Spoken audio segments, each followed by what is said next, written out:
나는 그날도 가게 문을 여는데 평소보다 조금 시간이 걸렸다. 손목이 아파서도 아니고 허리가 굽어서도 아니었다. 문득 이 문을 처음 열던 날이 떠올랐기 때문이다. 쇠로 된 낡은 셔터를 드르륵 올리면 기름 냄새, 나무 냄새, 그리고 세월 냄새가 한꺼번에 밀려오던 이 가게. 이 가게는 돈 벌자고 차린 곳이 아니었다. 살기 위해, 지키기 위해, 버티기 위해 만든 내 인생이었다. 그런데 그날 문을 채 열기도 전에 가게 앞에 검은 승용차 한 대가 섰다. 문을 두드리는 소리. 장인어른 저 왔습니다. 사위였다. 예고도 없이, 전화 한 통 없이 나는 셔터를 반쯤 올린 채 사위를 올려다봤다. 깔끔한 정장, 반짝이는 구두, 서두르는 눈빛. 차를 세워두고 온 사람의 얼굴이 아니었다. 결론을 들고 온 사람의 얼굴이었다. 어쩐 일이냐? 내가 묻자 사위는 웃으며 말했다. 아, 별건 아니고요. 잠깐 상의 드릴 게 있어서요. 그 말이 그렇게 무서운 말인 줄 나는 그때는 몰랐다. 사위는 가게 안을 천천히 둘러봤다. 낡은 계산대, 손때 묻은 의자, 벽에 걸린 오래된 사진 하나까지 마치 이 가게의 가격을 매기듯. 그리고 의자에 앉자마자 말을 꺼냈다. 장인어른, 이 가게 이제 파셔야 할 것 같습니다. 나는 귀를 의심했다. 뭐라고? 솔직히 말씀드리면요. 이 동네 땅값 많이 올랐잖아요. 지금이 딱 팔 타이밍입니다. 그는 사업 이야기를 하듯 아주 담담하게 말했다. 장인어른도 연세 있으시고 이제는 좀 쉬셔야죠. 현금으로 바꿔두면 노후도 편해지고요. 나는 사위를 한참 바라봤다. 이 가게에서 내가 몇 번을 쓰러졌는지, 몇 번을 울었는지, 몇 번을 다시 일어났는지 이 사람은 전혀 모르는 눈이었다. 이 가게는 안 판다. 내 대답은 짧았다. 그 순간 사위의 얼굴에서 웃음이 사라졌다. 장인어른, 현실적으로 생각하셔야죠. 그의 목소리가 조금 낮아졌다. 이 가게 지금 장인어른 명의지만 어차피 나중엔 제 처목 아닙니까? 그 말에 내 가슴이 철렁 내려앉았다. 그걸 왜 내가 계산하냐? 가족이니까요. 가족. 그 단어를 그렇게 가볍게 말하는 사람을 나는 처음 봤다. 안 판다니까. 내가 다시 말하자. 사위는 잠시 말을 멈췄다가 아주 천천히 결정타를 꺼냈다. 그럼 저 이혼하겠습니다. 가게 안이 조용해졌다. 밖에서는 차들이 지나가고 사람들이 웃고 떠드는데 이 가게 안에서는 시간이 멈춘 것 같았다. 지금 뭐라고 했냐? 이혼이요. 그는 미안한 표정도 화난 표정도 아니었다. 마치 계약서 조항 하나를 읽는 얼굴이었다. 제가 더 이상 이 상황 감당 못하겠습니다. 나는 딸 얼굴이 떠올랐다. 가게에서 일 끝내고 도시락 들고 오던 그 아이의 뒷모습. 딸은 이 말 알고 있냐? 사위는 잠시 눈을 피했다. 아직은요. 아직은. 나는 그 말에서 이미 모든 걸 느꼈다. 그리고 그때 나는 결심했다. 그래, 내 소원을 들어주마. 이혼하겠다는 사위에게, 가게를 팔아달라는 사위에게 나는 아주 조용히 아주 깊게 복수를 준비하기 시작했다. 사위가 가게 문을 나선 뒤에도 나는 한동안 의자에서 일어나지 못했다. 문이 닫히는 소리는 들렸는데 내 귀에는 아무 소리도 들어오지 않았다. 이혼하겠다던 말. 그 말이 머릿속에서 몇 번이고 울렸다. 나는 딸에게 전화를 걸었다. 한 번, 두 번, 세 번 받지 않았다. 가슴이 천천히 식어갔다. 아, 이미 알고 있구나. 모르는 사람이 저런 말을 그렇게 담담하게 할 리가 없었다. 그날 밤 나는 가게 셔터를 내리지 않았다. 불을 켜둔 채 혼자 앉아 이 가게를 바라봤다. 이 가게는 내 젊음이었고, 내 아내였고, 내 아이들이었다. 비 오는 날엔 양동이로 물을 퍼내며 오늘만 넘기자 했고, 아내가 아프던 날엔 가게 문 닫고 병원에 가는 대신 새벽까지 일해 약값을 벌었다. 그 모든 날들이 사위의 말 한마디로 정리 대상이 되어 있었다. 새벽이 다 되어서야 딸에게서 전화가 왔다. 아버지, 그 한마디에 나는 이미 모든 걸 알았다. 너도 가게 팔라는 거냐? 딸은 한참을 말이 없었다. 숨소리만 들렸다. 아버지, 요즘 너무 힘들어. 그 말은 사위의 말보다 더 깊이 찔렀다. 그 인간이 너 협박하더냐? 협박은 아니고, 그럼 계속 말해. 우리 미래를 위해서 지금이 기회라고. 나는 눈을 감았다. 미래, 이 가게에서 내가 밥을 먹고 공부를 하고 잘할 수 있었던 게 다 과거가 되어버린 순간이었다. 아버지, 저도 잘 살고 싶어요. 그 말에 나는 화를 낼 수 없었다. 딸의 죄는 아니었다. 그래, 잘 살아야지. 내 목소리는 생각보다 차분했다. 아버지, 내가 좀 생각해 볼게. 전화를 끊고 나는 가게 안 서랍을 열었다. 맨 아래 가장 깊숙한 곳에 오래된 서류 봉투 하나가 있었다. 누렇게 변한 종이, 희미해진 글씨, 임대 및 매매 관련 특약서. 그걸 보는 순간 나는 처음으로 웃었다. 아무도 이 서류를 제대로 읽어보지 않았다. 심지어 사위조차. 그 계약서는 아주 오래전 가게를 처음 만들 때 변호사 친구가 억지로 넣어준 것이었다. 너처럼 사람 믿고 사는 놈은 언젠가 이게 목숨줄 될 거다. 그때는 웃고 넘겼다. 지금 와서 그 말이 이렇게 선명해질 줄은 몰랐다. 나는 서류를 접어 다시 넣었다. 그리고 혼잣말을 했다. 그래, 가게를 팔자. 그 말이 입에서 나오자 마음이 오히려 편해졌다. 왜냐하면 나는 이제 알고 있었기 때문이다. 이 싸움은 돈 싸움이 아니라 사람을 가르는 싸움이라는 걸. 다음 날 사위에게 내가 먼저 연락했다. 그래, 가게 팔자.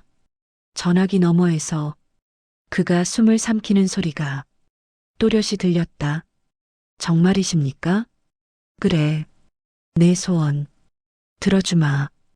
그 순간 사위는 몰랐다. 이 결정이 자기 인생에서 가장 비싼 소원이 될 거라는 걸. 그날 밤 나는 가게에서 혼자 술을 마셨다. 울지 않았다. 다만 아내 사진 앞에 잔을 놓고 말했다. 당신, 이번엔 내가 좀 똑똑하게 할게. 가게를 팔기로 했다고 말한 그날 밤 나는 잠을 이루지 못했다. 눈을 감으면 이 가게가 없던 시절이 자꾸 떠올랐다. 아직 내가 아버지가 아니었고 남편이었고 세상 앞에서 아무것도 아니던 때에 이 가게가 생긴 건 내가 39이었을 때다. 아내가 임신 사실을 알던 날 나는 일터에서 해고 통보를 받았다. 요즘 경기가 안 좋아서요. 그 말 한마디로 집에 돌아왔을 때 아내는 웃으며 말했다. 당신, 우리 이제 진짜 가족이 됐대요. 그날 밤 나는 한숨도 못 잤다. 아이는 생겼는데 일은 없고 통장엔 돈이 없었다. 다음 날 나는 이 골목을 하루 종일 걸었다. 가게 하나하나를 보며 여기서 뭘 할 수 있을까를 생각했다. 그때 이 자리가 비어 있었다. 지금은 번듯한 상가가 된 이곳은 그땐 비가 새고 벽이 갈라진 창고였다. 나는 그 앞에 서서 한참을 망설이다가 들어갔다. 그리고 마음속으로 말했다. 여기서 다시 시작하자. 처음엔 손님이 없었다. 아내는 집에서 반찬을 만들어 가게로 가져왔고 나는 하루 종일 서서 기다렸다. 하루 매출이 1,000원도 안 되는 날 아내는 웃으며 말했다. 괜찮아. 오늘도 문 열었잖아. 그 말이 얼마나 큰 힘이었는지 아무도 모른다. 딸은 가게에서 자랐다. 유모차가 가게 한쪽에 있었고 손님이 오면 울음소리가 배경음처럼 깔렸다. 나는 그 아이에게 항상 말했다. 이 가게는 아버지의 등이야. 그때는 무슨 뜻인지 딸도 몰랐을 것이다. 아내가 아프기 시작한 건 딸이 중학생 때였다. 병원비가 눈덩이처럼 불어났다. 나는 가게를 접을까 수없이 고민했다. 그때 변호사 친구가 이 계약서를 내밀었다. 혹시 모르니까 이 특약은 넣어. 뭔데? 나중에 가게가 팔리더라도 내 뜻이 끝까지 반영되게 하는 거야. 나는 대수롭지 않게 사인했다. 그게 지금의 나를 살릴 줄은 꿈에도 몰랐다. 아내가 세상을 떠난 날 가게 문은 닫지 않았다. 장례를 마치고 다시 가게에 서서 나는 혼잣말을 했다. 당신이 지켜준 거 이제 내가 지킬게. 그 약속은 지금까지 단 한 번도 어긴 적이 없었다. 그래서 사위가 말했을 때 더 분노했던 것이다. 이제 쉬셔야죠. 나는 쉬기 위해 이 가게를 만든 게 아니었다. 살기 위해, 지키기 위해 만든 곳이었다. 그런데 이제는 그 가게를 내 손으로 내놓아야 했다. 아이러니하게도 그 선택이 가게를 가장 잘 지키는 방법이었다. 며칠 뒤 부동산에서 연락이 왔다. 조건 좋습니다. 관심 있는 분이 많아요. 나는 한 가지만 분명히 말했다. 계약서, 내가 쓴 조건 그대로 들어가야 합니다. 부동산은 고개를 갸웃했지만 나는 양보하지 않았다. 이 가게는 마지막까지 내 방식대로 정리할 것이다. 사위는 점점 자주 전화를 걸어왔다. 언제 계약합니까? 금액은 더 올릴 수 없나요? 잔금 일정은요? 그의 목소리는 점점 들떠 있었다. 나는 그럴 때마다 짧게 대답했다. 때 되면 한다. 그리고 그때가 다가오고 있었다. 그날 밤 나는 아내 사진 앞에서 다시 말했다. 당신 이번엔 사람을 남기고 보낼게. 사위는 점점 참을성을 잃어가고 있었다. 전화는 하루에 2번, 3번으로 늘었고 문자에는 금액 이야기가 노골적으로 적혀 있었다. 지금 시세면 이 정도는 받아야죠. 나는 답장을 하지 않았다. 급한 쪽은 내가 아니었기 때문이다. 결정적인 날은 딸과 사위가 함께 찾아온 날이었다. 두 사람은 가게 문 앞에 나란히 서 있었다. 사위는 여전히 반듯한 정장, 딸은 고개를 들지 못한 채 손을 꼭 쥐고 있었다. 그 모습이 내 가슴을 가장 아프게 했다. 아버지, 딸이 조심스럽게 입을 열었다. 나는 아무 말도 하지 않고 의자를 꺼내 앉았다. 사위가 기다렸다는 듯 말을 이어갔다. 장인어른, 오늘은 결론을 내야 할 것 같습니다. 그의 말투에는 더 이상 부탁이 없었다. 이 가게 정말로 안 파실 겁니까? 나는 딸을 바라봤다. 눈이 마주쳤다. 그 눈에는 두려움과 체념이 섞여 있었다. 내가 원하는 거냐? 딸은 입술을 깨물었다. 그리고 아주 작게 고개를 끄덕였다. 그 순간 나는 이 가게보다 딸을 먼저 잃을 뻔했다는 걸 깨달았다. 사위는 그 장면을 보고 결정타를 던졌다. 장인어른, 분명히 말씀드립니다. 잠시 숨을 고른 뒤 그는 차갑게 말했다. 오늘도 결정 안 하시면 저 이혼 진행하겠습니다. 가게 안이 숨막히게 조용해졌다. 딸이 울음을 참느라 고개를 숙였다. 나는 그 모습을 끝까지 보지 않았다. 대신 사위를 똑바로 바라봤다. 그래, 내 입에서 그 말이 나왔을 때 딸도 사위도 놀랐다. 가게 판다. 사위의 입꼬리가 순간적으로 올라갔다. 그는 이겼다고 생각했을 것이다. 대신 내 조건이 있다. 사위는 웃음을 감추며 말했다. 조건이요? 얼마든지 말씀하십시오. 나는 아주 천천히 말했다. 계약은 내가 정한 날, 내가 정한 방식으로 한다. 그건 당연하죠. 그리고 서류는 끝까지 내가 확인한다. 사위는 고개를 끄덕였다. 그는 그 조건이 자기 인생을 무너뜨릴 줄 꿈에도 몰랐다. 딸이 내 손을 잡았다. 아버지, 고맙습니다. 그 말에 나는 아무 대답도 하지 않았다. 고마워할 일은 아직 아니었기 때문이다. 그날 밤 사위는 가게가 팔린다는 소식을 주변에 떠벌리고 다녔다. 투자 이야기, 사업 확장 이야기.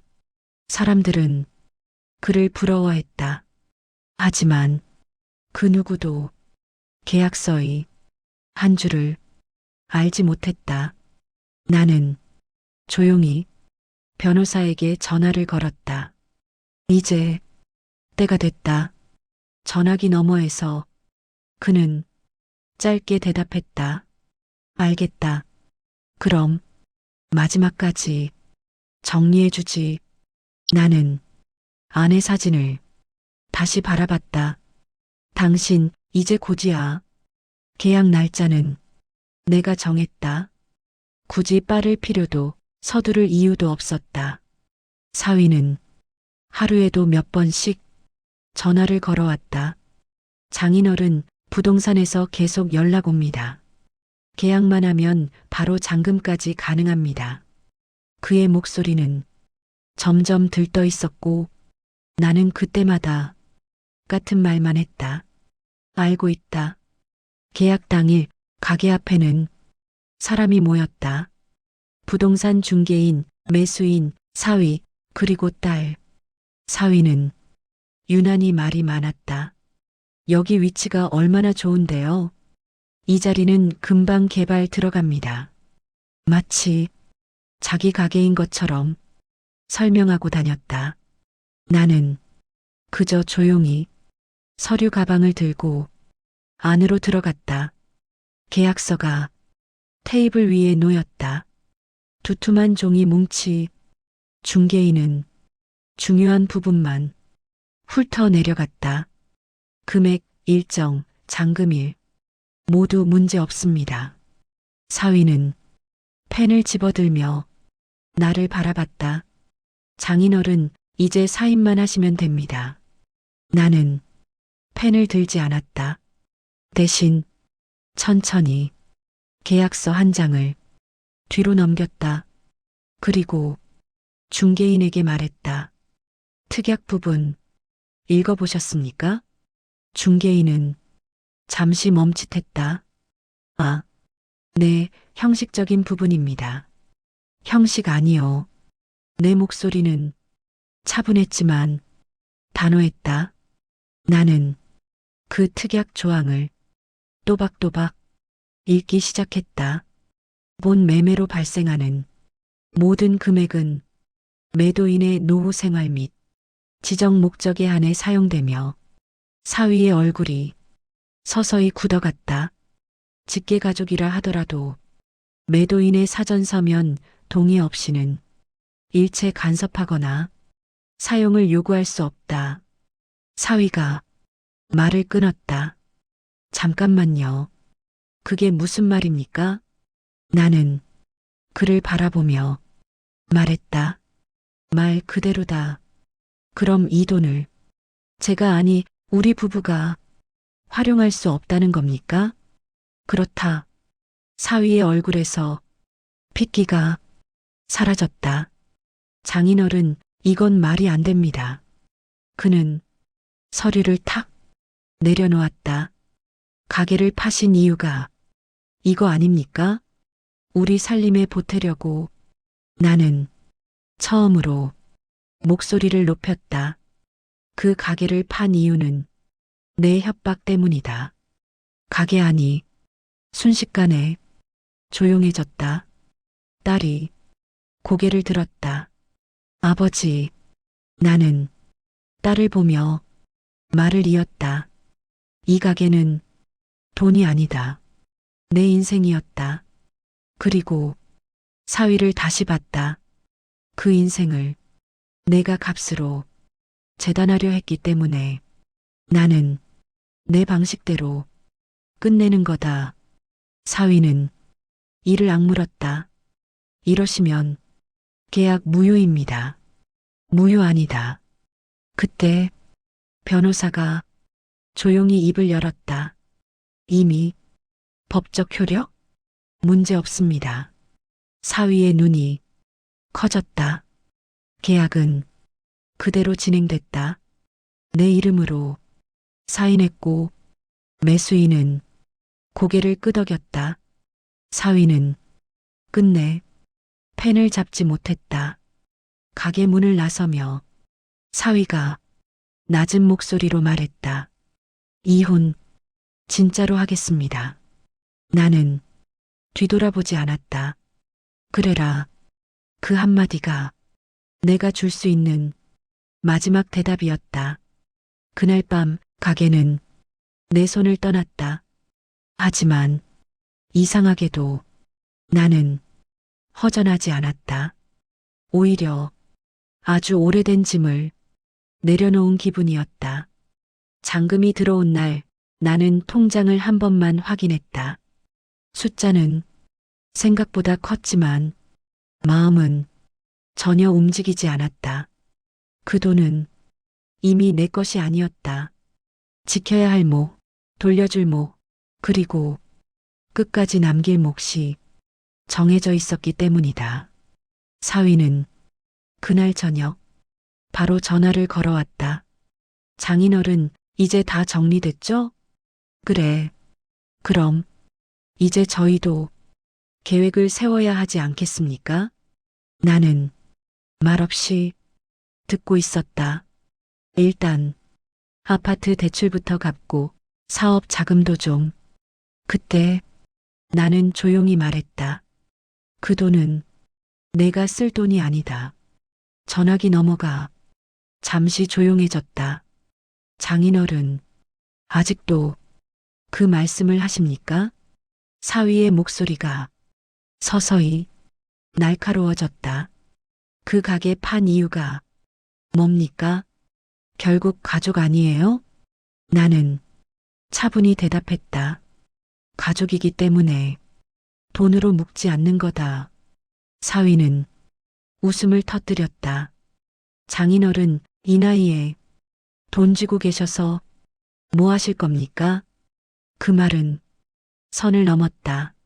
내가 걱정할 일 아니다. 그럼 저희는 뭡니까? 나는 잠시 생각하다 말했다. 너희는 선택한 길을 가는 거고, 그날 이후 사위의 태도는 완전히 달라졌다. 전에는 전화라도 했지만, 이제는 딸을 통해서만 말을 전했다. 아버지, 조금만 도와주시면 안 될까요? 딸의 목소리는 점점 지쳐가고 있었다. 어느 날 딸이 혼자 찾아왔다. 눈은 퉁퉁 부어 있었고 손은 계속 떨렸다. 아버지, 그 사람이 요즘 밤마다 돈 얘기만 해.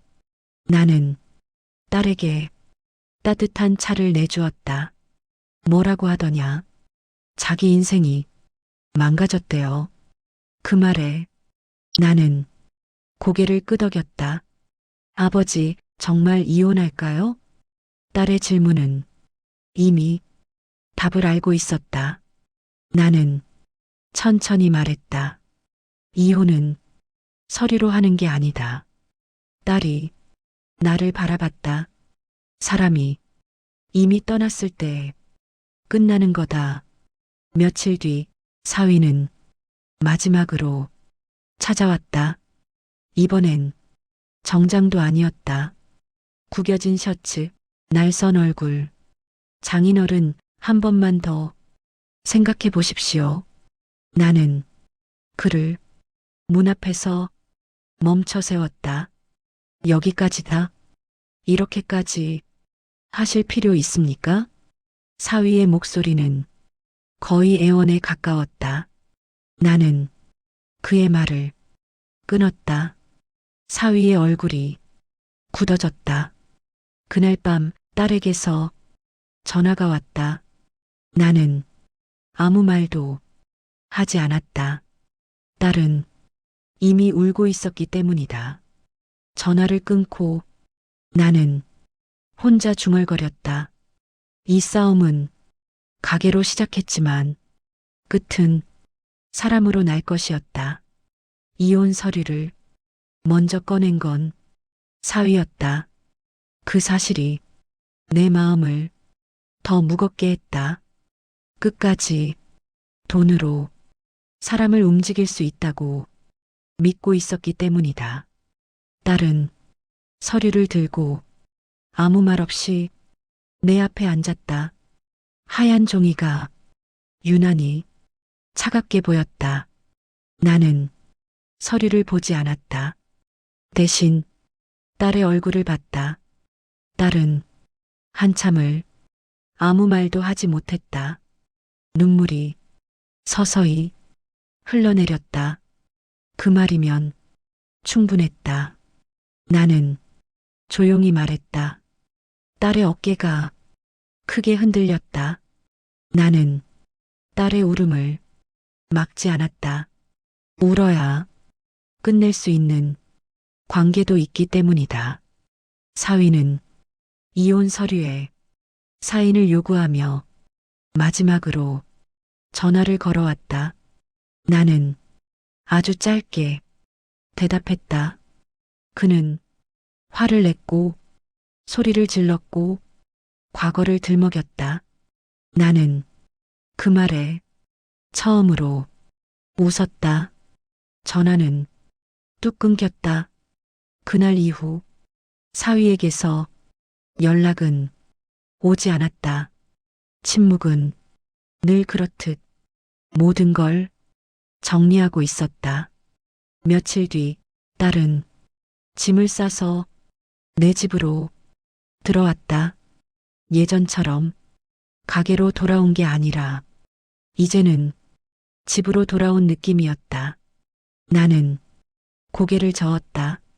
이혼 절차는 빠르게 진행됐다. 사위는 끝까지 재산 이야기를 놓지 않았다. 하지만 그가 요구할 수 있는 건 아무것도 없었다. 가게도 돈도 사람도. 어느 날 딸이 물었다. 나는 잠시 생각했다. 그리고 이렇게 덧붙였다.